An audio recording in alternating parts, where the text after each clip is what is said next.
ಆರ್ಫೆನ್ಪೋ YouTube channel ಸ್ವಾಗತ. ಈ ವಿಡಿಯೋದಲ್ಲಿ ವಸತಿ ಶಾಲಾ ಶಿಕ್ಷಕರ ನೇಮಕಾತಿಗೆ ಸಂಬಂಧಪಟ್ಟಂತೆ ಪರೀಕ್ಷೆ ಯಾವ ರೀತಿಯಾಗಿ ನಡೆಯುತ್ತೆ ಮತ್ತು ಈ ಪರೀಕ್ಷೆಗೆ ಬೇಕಾಗುವಂಥ ಸಿಲೆಬಸ್ಸು ಎಲ್ಲಿ ಸಿಗುತ್ತೆ, ಎಲ್ಲಿ ಡೌನ್ಲೋಡ್ ಮಾಡ್ಕೋಬೇಕು, PDF ಫೈಲ್ ಎಲ್ಲಿ ಸಿಗುತ್ತೆ ಮತ್ತು ಈ ವಿಡಿಯೋದಲ್ಲಿ ಸಹಿತ ನಿಮಗೆ ಸ್ಪಷ್ಟವಾಗಿ ಸಿಲೆಬಸ್ ಬಗ್ಗೆ ಮಾಹಿತಿಯನ್ನು ನೀಡ್ತಾ ಬರ್ತೀನಿ ಅಂತ ವಿಡಿಯೋವನ್ನು ಎಂಡ್ವರೆಗೆ ನೋಡಿ. ಮತ್ತು ಡಿಸ್ಕ್ರಿಪ್ಷನ್ ಬಾಕ್ಸಲ್ಲಿ ನಾನು ಪ್ರೌಢಶಾಲಾ ಶಿಕ್ಷಕರ ನೇಮಕಾತಿಯನ್ನು ಗ್ರೂಪ್ ಮಾಡಿದ್ದೀನಿ. ಇಂಟ್ರೆಸ್ಟ್ ಇದ್ದವರು ಜಾಯ್ನ್ ಆಗ್ಬೋದು ಅಥವಾ ನಮ್ಮ ಯೂಟ್ಯೂಬ್ ಚಾನಲನ್ನು ಫಾಲೋ ಮಾಡಿದರೆ ನಾವೇನು ಅಪ್ಲೋಡ್ ಮಾಡಿದಂಥ ವಿಡಿಯೋ ತಮಗೆ ಗೊತ್ತಾಗ್ತಾ ಬರುತ್ತೆ. ಓಕೆ, ಪ್ರೆಸೆಂಟ್ಲಿ ಏನಾಗಿದೆ ಅಂತಂದರೆ ಸಮಾಜ ಕಲ್ಯಾಣ ಇಲಾಖೆಯಲ್ಲಿ ವಸತಿ ಶಾಲೆಗೆ ಸಂಬಂಧಪಟ್ಟಂತೆ ಸುಮಾರು 875 ಹುದ್ದೆಗಳನ್ನು ಕಾಲ್ ಮಾಡಿದ್ದಾರೆ. ಕಾಲ್ ಮಾಡ್ತೀವಿ ಅಂತ ಹೇಳಿದ್ದಾರೆ. ನೇಮಕಾತಿ ಒಂದು 4 ತಿಂಗಳೊಳಗಾಗಿ ಮಾಡ್ತೀವಿ ಅಂತ ಕೊಟ್ಟಿದ್ದಾರೆ. ಯಾಕಂದರೆ ಆರ್ಥಿಕ ಇಲಾಖೆ ಅನುಮೋದನೆ ಸಿಕ್ಕಿದೆ. ಓಕೆ, ಇಲ್ಲಿ ಹುದ್ದೆಗಳ ಸಂಖ್ಯೆಯನ್ನು ಸಹಿತ ಕೊಟ್ಟಿದ್ದಾರೆ. ಪ್ರತಿ ವಿಷಯಕ್ಕೆ 100 ಅಂತೆ ಕೊಟ್ಟಿದ್ದಾರೆ. ಎಲ್ಲ Kannada, English, Hindi, maths, science, computer science ಎಲ್ಲದಕ್ಕೂ ಕೊಟ್ಟಿದ್ದಾರೆ. ವಾರ್ಡನ್ ಹುದ್ದೆ ಇದೆ, FDA ಹುದ್ದೆಗಳಿದೆ. ಅಂದರೆ ಎಲ್ಲ ಬಿ ಎಡ್ಡಿಂದ ಹಿಡಿದು ಎಲ್ಲ ಪದವಿ ಹಂತದ ವಿದ್ಯಾರ್ಥಿಗಳಿಗೂ ಸಹಕಾರಿಯಾಗುವಂಥ ಒಂದು ಕಾಂಪಿಟೇಟಿವ್ ಎಕ್ಸಾಮ್ ಆಗುವಂಥ ಸಾಧ್ಯತೆ ಇದೆ. ಇಲ್ಲಿ ಏನಾಗುತ್ತೆ ಅಂತಂದರೆ ಇದಕ್ಕೆ ಈ 875 ಹುದ್ದೆಗಳಿಗೆ ಯಾವ ರೀತಿಯಾಗಿ ಪರೀಕ್ಷೆಯನ್ನು ನಡೆಸ್ತಾರೆ ಅನ್ನುವಂಥ ಒಂದು ಪ್ರಶ್ನೆ ಬರುತ್ತೆ. ಓಕೆ, ಈ ಒಂದು ಪ್ರಶ್ನೆ ನೆಕ್ಸ್ಟ್ ಈ ಏನು ಎಕ್ಸಾಮ್ಗೆ ಸಿಲೆಬಸ್ ಯಾವುದು ಅನ್ನುವಂಥ ಇನ್ನೊಂದು ಪ್ರಶ್ನೆ ಬರುತ್ತೆ. ಹೀಗಾಗಿ ಎರಡೂ ಪ್ರಶ್ನೆಗಳಿಗೆ ನಾನು ಇಲ್ಲಿ ವಿಡಿಯೋದಲ್ಲಿ ಉತ್ತರವನ್ನು ತಮಗೆ ನೀಡ್ತಾ ಬರ್ತೀನಿ ಅಂತ.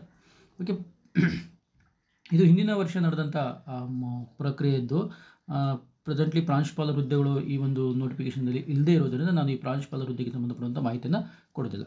ಓಕೆ, ಇಲ್ಲಿ ನೋಡ್ತಾ ಬರೋದಾಯ್ತಂದರೆ ವಿಷಯ ಶಿಕ್ಷಕರಿಗೆ ಸಂಬಂಧಪಟ್ಟಂತೆ ತಮಗೆಲ್ಲ ಗೊತ್ತಿದೆ. ವಿಷಯ ಶಿಕ್ಷಕರು ಕನ್ನಡ, ಇಂಗ್ಲೀಷ್, ಹಿಂದಿ, ಗಣಿತ, ಸಮಾಜ ವಿಜ್ಞಾನ ಇದಕ್ಕೆ ಸಂಬಂಧಪಟ್ಟಂತೆ ಸ್ಪರ್ಧಾತ್ಮಕ ಪರೀಕ್ಷೆ ಇರ್ತದೆ.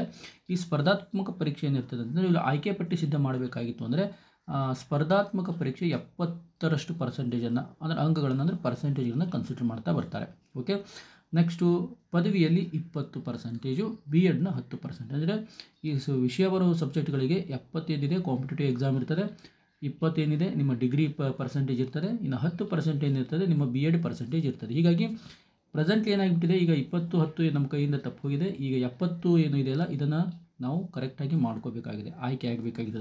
ಇದನ್ನು ಕನ್ಸಿಡರ್ ಮಾಡಿಕೊಂಡು ಟೋಟಲ್ ಪರ್ಸೆಂಟೇಜ್ ಮಾಡಿ ಆಯ್ಕೆ ಪಟ್ಟಿಯನ್ನು ರೆಡಿ ಮಾಡ್ತಾರೆ. ಈ 100ರಲ್ಲಿ ನಮಗೆ ಎಷ್ಟು ಬರ್ತದೋ ಅನ್ನೋದು ಏನಿದೆ ಈ ನಮ್ಮ ರ್ಯಾಂಕ್ ಮೇಲೆ ಇಫೆಕ್ಟ್ ಆಗುತ್ತೆ. ಓಕೆ, ಹೀಗಾಗಿ ಎಲ್ಲ ಅಭ್ಯರ್ಥಿಗಳು ಸುಮಾರು 70% ಏನಿದೆಯಲ್ಲ ಇದರ ಮೇಲೆ ಭಾಳಷ್ಟು ಫೋಕಸನ್ನು ಮಾಡಬೇಕು.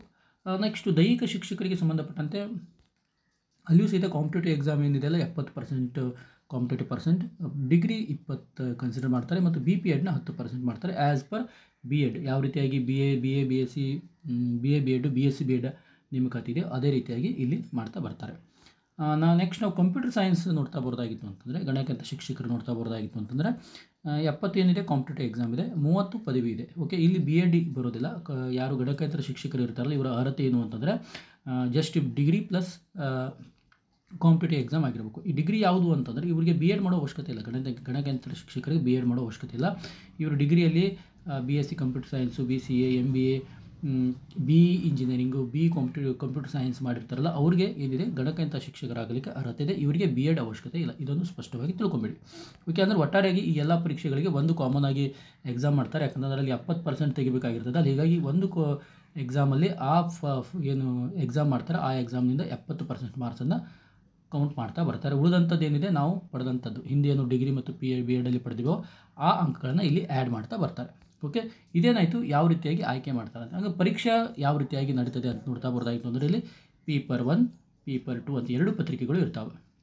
ಓಕೆ, ನೀವು ಈ ಪತ್ರಿಕೆಗಳನ್ನು ಈ ಸ್ಕೂಲ್ ಎಜುಕೇಷನ್ಗೆ ಕಂಪೇರ್ ಮಾಡಲಿಕ್ಕೆ ಹೋಗಬೇಡಿ. ಯಾಕಂದರೆ ಸ್ಕೂಲ್ ಎಜುಕೇಷನ್ ಬೇರೆ, KPSC ಮಾಡುವಂಥ ವಸತಿ ಶಾಲೆಗಳ ನೇಮಕಾತಿ ಪ್ರಕ್ರಿಯೆ ಬೇರೆ ಆಗಿದೆ.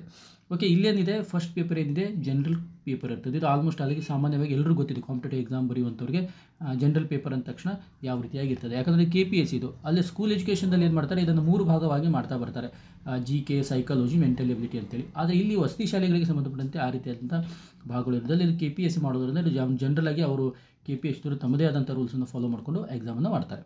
ಇಲ್ಲಿ ಪೇಪರ್ 2ದಲ್ಲಿ ಏನಿದೆ ನಿರ್ದಿಷ್ಟ ಪತ್ರಿಕೆ ಆಗಿರ್ತದೆ. ಯಾರು ಕನ್ನಡ ಇರ್ತಾರೋ ಕನ್ನಡ ಪೇಪರ್ ಬರೀಬೇಕು, ಇಂಗ್ಲೀಷ್ ಇದ್ದವರು ಇಂಗ್ಲೀಷು, ಗಣಿತ ಇದ್ದವರು ಗಣಿತ, ಭೌತಶಾಸ್ತ್ರ, ವಿಜ್ಞಾನ ಇದ್ದವರು ವಿಜ್ಞಾನ. ಈ ರೀತಿಯಾಗಿ ಅವರೇನು ಮಾಡಬೇಕಾಗುತ್ತೆ, ಪರೀಕ್ಷೆಯನ್ನು ಬರೀಬೇಕಾಗುತ್ತೆ. ಓಕೆ, ಈ ರೀತಿಯಾಗಿ 2 ಪೇಪರ್ಗಳಿರ್ತವೆ. 2 ಪೇಪರ್ಗಳಲ್ಲಿ 70% ಕನ್ಸಿಡರ್ ಮಾಡ್ತಾ ಬರ್ತಾರೆ. ಈ 70%ಅಲ್ಲಿ ನಾವು ಚೆನ್ನಾಗಿ ತೆಗಿಬೇಕಾಗುತ್ತೆ. ಯಾಕಂತಂದರೆ ನಾವು 20+10 ಏನಾಗಿದೆ ನಮ್ಮ ಕೈ ಮೀರಿ ಹೋದಂಥ ಒಂದು ಪರ್ಸೆಂಟೇಜು. ಓಕೆ, ಈಗ ಪ್ರೆಸೆಂಟ್ಲಿ ಬಂದಂಥ ವಿದ್ಯಾರ್ಥಿಗಳು ಇದರ 2ರಲ್ಲೂ ಭಾಳಷ್ಟು ಸ್ಕೋರ್ ಮಾಡಿರ್ತಾರೆ. ಹಿಂದೆ ಕಲಿತದ್ದು ಒಂದು 7-8 ವರ್ಷದಿಂದ ಕಲಿತಂಥ ವಿದ್ಯಾರ್ಥಿಗಳಿಗೆ ಇದರಲ್ಲಿ ಬಹಳಷ್ಟು ಕಡಿಮೆ ಪರ್ಸೆಂಟೇಜ್ ಇರ್ತದೆ. ಹೀಗಾಗಿ ಅವರನ್ನು ಹಿಂದೆ ಹಾಕಬೇಕು ಅಂತಂದರೆ ಇಲ್ಲಿ 70% ನಾವು ಕರೆಕ್ಟಾಗಿ ಮಾಡಿರಲೇಬೇಕಾಗುತ್ತೆ. ಓಕೆ, ಇದೇನಾಯಿತು, ಯಾವ ರೀತಿಯಾಗಿ ಪರೀಕ್ಷೆ ನಡೀತದೆ, ಯಾವ ರೀತಿಯಾಗಿ ನಾವು ಸೆಲೆಕ್ಷನ್ ಲಿಸ್ಟನ್ನು ಆಯ್ಕೆ ಮಾಡ್ತಾರೆ ಅನ್ನೋದನ್ನು ನಾನು ಈಗ ಹೇಳಿದೆ. ಈಗ ನೆಕ್ಸ್ಟ್ ನಾನು ಸಿಲೆಬಸ್ಸನ್ನು ಹೇಳ್ತಾ ಬರ್ತೀನಿ. ಅಂತ ಸಿಲೆಬಸ್ ಪ್ರಕಾರ ನೋಡ್ತಾ ಬರೋದಾಯಿತು ಅಂದರೆ ಇದು ಪ್ರಾಂಶುಪಾಲರ ಸಿಲೆಬಸ್ ಇದೆ. ಇಲ್ಲಿ ನೋಡ್ಬೋದು, ಇಲ್ಲಿ syllabus for the principal in Morarji ಕಿತ್ತೂರಾಯನಿ ಮಾಡೆಲ್ ಸೈನ್ಸ್ ಆ್ಯಂಡ್ ಅದರ್ ಅಂತೇಳಿ ಕಾಂಪಿಟೇಟಿವ್ ಎಕ್ಸಾಮ್. ಈ ಸಿಲೆಬಸ್ ನಿಮಗೆ ಬೇಕಾಗಿತ್ತು ಅಂತಂದರೆ ನೀವು KPSC ವೆಬ್ಸೈಟಲ್ಲಿ ಹೋದರೆ ಇದು ಸಿಲೆಬಸ್ ಅವೈಲೇಬಲ್ ಇದೆ, ನೀವು ಡೌನ್ಲೋಡ್ ಮಾಡ್ಕೋಬೋದು. ಉಳಿದಂಥ ಸಬ್ಜೆಕ್ಟ್ಗಳಿಗೆ ಸಂಬಂಧಪಟ್ಟಂತೆ ನಾನು ತೋರಿಸ್ತಾ ಬರ್ತೀನಿ ನಿಮಗೆ. ನೋಡ್ಬೋದು, ಇದು ಅವರೇ ಸಹಿ ಹಾಕಿ ಇಟ್ಟಿದಂಥದ್ದು. ಇಲ್ಲಿ ಕೊಟ್ಟಿದ್ದಾರೆ ನೋಡಿರಿ, ಕರ್ನಾಟಕ ವಸತಿ ಶಿಕ್ಷಣ ಸಂಸ್ಥೆ ಬೆಂಗಳೂರು ಅವರೇ ರೆಡಿ ಮಾಡಿದಂಥ ಒಂದು ಸಿಲೆಬಸ್ ಪ್ರಕ್ರಿಯೆ ಆಗಿದೆ. ಈಗ ವಿಷಯವಾರು ಸಿಲೆಬಸ್ಸನ್ನು ನೋಡ್ತಾ ಬರೋದಾಗಿತ್ತು ಅಂತಂದರೆ ಈಗ ಯಾವ ರೀತಿಯಾಗಿ ವಿಷಯವಾರು ಸಿಲೆಬಸ್ ಇದೆ ಇಲ್ಲಿ ಕೊಟ್ಟಿದ್ದಾರೆ. ನಾನು ಹೇಳಿದೆ ಪೇಪರ್ 2 ಏನಿದೆ ನಿರ್ದಿಷ್ಟ ಪತ್ರಿಕೆ ಆಗಿರ್ತದೆ. ಓಕೆ, ಕನ್ನಡ ಸಿಲೆಬಸ್ ಇಷ್ಟಿದೆ, syllabus for the Kannada language ಅಂತಿದೆ. ಹೀಗಾಗಿ ನೀವು ಏನು ಮಾಡಿ ಸ್ಕ್ರೀನ್ಶಾಟನ್ನು ಹೊಡ್ಕೊಳ್ಳಿ. ನಾನು ಪ್ರತಿ ವಿಷಯದ ಸಿಲೆಬಸನ್ನು ಇಲ್ಲಿ ಫೋಕಸ್ ಮಾಡ್ತಾ ಬರ್ತೀನಿ ಅಂತ ನೀವು ಅದನ್ನು ಸ್ಕ್ರೀನ್ಶಾಟ್ ಹೊಡ್ಕೊಳ್ಳಿ.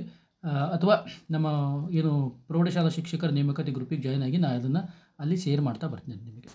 ಓಕೆ, ಇದು ಕನ್ನಡ ಶಾಲಾ ಶಿಕ್ಷಕರ ಕನ್ನಡ ವಿಷಯ ಶಿಕ್ಷಕರ ಸಿಲೆಬಸ್ಸು ಪೇಪರ್ 2. ನಮಗೆ ಪೇಪರ್ 2 ಏನಿದೆ ವಿಷಯ ಆಪ್ಷನಲ್ ಸಬ್ಜೆಕ್ಟ್, ಅದರ ಸ್ಪೆಸಿಫಿಕ್ ಆಗಿರುವಂಥದ್ದು. ಓಕೆ, ಯಾರ್ಯಾರು ಯಾವ್ಯಾವ ವಿಷಯವನ್ನು ಬೋಧನೆ ಮಾಡಿ ಹೋಗ್ತಾರೆ ಕನ್ನಡ ಶಿಕ್ಷಕರು, ಕನ್ನಡ ಸಿಲೆಬಸ್, ಈ ಸಿಲೆಬಸ್ ಅವರಿಗೆ ತಾಗುತ್ತೆ. ನೆಕ್ಸ್ಟ್ ಎರಡನೇದು ಇಂಗ್ಲೀಷ್ ಶಿಕ್ಷಕರಾಗೋರು ಈ ಸಿಲೆಬಸನ್ನು ನೀವು ಸ್ಕ್ರೀನ್ಶಾಟ್ ಹೊಡ್ಕೊಳ್ಳಿ. ಇದು ಸ್ಪಷ್ಟವಾಗಿ ಇದನ್ನು ರೆಡಿ ಮಾಡ್ತಾ ಹೋಗಿ. Next syllabus for the Hindi teacher ಅಂತಿದೆ. ಓಕೆ, ಹಿಂದಿ ಟೀಚರ್ ಆಗೋರು ಇಷ್ಟು ಸಿಲೆಬಸ್ ಕೊಟ್ಟಿದ್ದಾರೆ, ಸ್ಕ್ರೀನ್ಶಾಟನ್ನು ತೊಗೊಳ್ಳಿ. ನೆಕ್ಸ್ಟು ಮ್ಯಾಥಮೆಟಿಕ್ಸ್ ಟೀಚರ್ಗೆ ಇದು ಒಂದು ಇದನ್ನು ಸ್ಕ್ರೀನ್ಶಾಟನ್ನು ತೊಗೊಳ್ಳಿ, ಕರೆಕ್ಟಾಗಿ ಗೊತ್ತಾಗುತ್ತೆ. Next mathematics teachers. ಓಕೆ, ಇದು ಪ್ಲಸ್ ಇಲ್ಲಿ ಸಿಲೆಬಸ್ ಕೊಟ್ಟಿದ್ದಾರೆ. ಟೋಟಲಾಗಿ ಮ್ಯಾಥಮೆಟಿಕ್ಸ್ ಅಲ್ಲಿಂದ ಇಲ್ಲಿವರೆಗೂ ಇರುತ್ತೆ. ಓಕೆ, ಸ್ಕ್ರೀನ್ಶಾಟನ್ನು ತೊಗೊಳ್ಳಿ. Next syllabus for the science ಕೊಟ್ಟಿದ್ದಾರೆ. ಸೈನ್ಸ್ ಟೀಚರ್ ಅಂತಂದರೆ ಕೆಮಿಸ್ಟ್ರಿ, ಬಯಾಲಜಿ ಅವರೆಲ್ಲ ಇದರಲ್ಲಿ ಬರ್ತಾರೆ. ಓಕೆ, ಇದನ್ನು ಸಹಿತ ನೀವು ಸ್ಕ್ರೀನ್ಶಾಟನ್ನು ತೊಗೋಬೋದು. ನೆಕ್ಸ್ಟ್ ನೋಡ್ತಾ ಬರೋದಾಗಿತ್ತು ಅಂತಂದರೆ ಯಾವುದು ಅಂತಂದರೆ ಇಲ್ಲಿದೆ, ಇನ್ನೂ ಮುಗಿದಿಲ್ಲ ಸೈನ್ಸ್ ಟೀಚರ್ದು, ಇಲ್ಲಿವರೆಗೂ ಸಿಲೆಬಸ್ ಇದೆ. ಇದನ್ನು ನೀವು ಸ್ಕ್ರೀನ್ಶಾಟನ್ನು ತೊಗೊಳ್ಳಿ. Next syllabus for the social science ಅಂತಿದೆ. ಸೋಷಿಯಲ್ ಸೈನ್ಸ್ಗೆ ಸಂಬಂಧಪಟ್ಟಂತೆ ಸಿಲೆಬಸ್ ಇದೆ. ಹಿಸ್ಟ್ರಿ, ಸಿವಿಕ್ಸು, ಜಿಯೋಗ್ರಫಿ ಎಲ್ಲ ಕೊಟ್ಟಿದ್ದಾರೆ. ನೀವು ಅದನ್ನು ಸ್ಕ್ರೀನ್ಶಾಟನ್ನು ತೊಗೊಳ್ಳಿ. ಎಕನಾಮಿಕ್ಸು ಸಹಿತ ಇದೆ. ನಿಮಗೇನಾದರೂ ಇದು ಸಿಲೆಬಸ್ ಸರಿಯಾಗಿ ಕಾಣದೇ ಇದ್ದರೆ ನೀವು ನಮ್ಮ ವಾಟ್ಸಪ್ ಗ್ರೂಪನ್ನು ಜಾಯ್ನ್ ಆಗಿ ಅಥವಾ ನೀವು KPSCಗೆ ಹೋಗಿ ಡೌನ್ಲೋಡ್ ಮಾಡ್ಕೋಬೋದು. Okay, syllabus for the physical education ಇದೆ. ಇದು ಸಿಲೆಬಸ್ ಆಗಿದೆ, ಇದು ಫಿಸಿಕಲ್ ಎಜುಕೇಷನ್ ಸಿಲೆಬಸ್ ಇದೆ. ಇದನ್ನೂ ಸಹಿತ ಸ್ಕ್ರೀನ್ಶಾಟನ್ನು ನೋಡ್ಕೊಂಡು ರೆಡಿ ಮಾಡ್ತಾ ಹೋಗಿಬಿಡಿ. Next syllabus for the computer teacher ಇದೆ. ಓಕೆ, ಇಷ್ಟು ಕಂಪ್ಯೂಟರ್ ಟೀಚರ್ ಸಿಲೆಬಸ್ ಇದೆ. ಇದನ್ನು ಸಹಿತ ನೀವು ಸ್ವಲ್ಪ ನೋಡ್ಕೊಳ್ಳಿ, ಸ್ಕ್ರೀನ್ಶಾಟನ್ನು ತೊಗೊಳ್ಳಿ. Okay, syllabus computer teacher syllabus ಸಿಕ್ಕಾಪಟ್ಟಿದೆ, ಒಂದು 2 ಪೇಜೇ ಕೊಟ್ಟಿದ್ದಾರೆ, ನೀವು ನೋಡ್ಬೋದು. ಓಕೆ, ಇದನ್ನು ನೀವು ಇಟ್ಕೊಳ್ಳಿ. ಇದು ಸಹಿತ ಕಂಪ್ಯೂಟರ್ ಟೀಚರ್ದೆ ಸಿಲೆಬಸ್. ಎಂಡಿಗೆ ಅವ್ರೇನು ಮಾಡ್ತಾರೆ, ತಮ್ಮ ಒಂದು ಶೀಲನ್ನು ಹಾಕ್ತಾರೆ, ಯಾಕಂದರೆ ಇವರೇ ರೆಡಿ ಮಾಡಿದಂಥ ಸಿಲೆಬಸ್ ಆಗಿರೋದ್ರಿಂದ. ಓಕೆ, ಮತ್ತೇನು ಇಲ್ಲಿ ನಕಲಿ ಸಿಲೆಬಸ್ ಅಲ್ಲ. ಇದಾದ ನಂತರ ಪೇಪರ್ 1 ಸಿಲೆಬಸ್ ನೋಡಬೇಕಾಗಿತ್ತು ಅಂದರೆ ಇದು ವಾರ್ಡನ್ ಮತ್ತು ಯಾರು FDAದವರಿಗೆ ಈ ರೀತಿಯಾಗಿರ್ತದೆ ಅಂತ ಕೊಟ್ಟಿದ್ದಾರೆ. ನಿರ್ದಿಷ್ಟ ಪತ್ರಿಕೆ ಈ ರೀತಿಯಾಗಿರ್ತದೆ, ಅವರಿಗೆ ಯಾವುದು ಅಂತ ಕನ್ಫ್ಯೂಷನ್ ಆಗೋದು ಬೇಡ. ಇಲ್ಲಿ syllabus for the post of warden and first division assistant computer operator ಇದೆ. ಅಲ್ಲಿ ಅವರಿಗೆ ಏನಿದೆ ಸಾಮಾನ್ಯ ಕನ್ನಡ,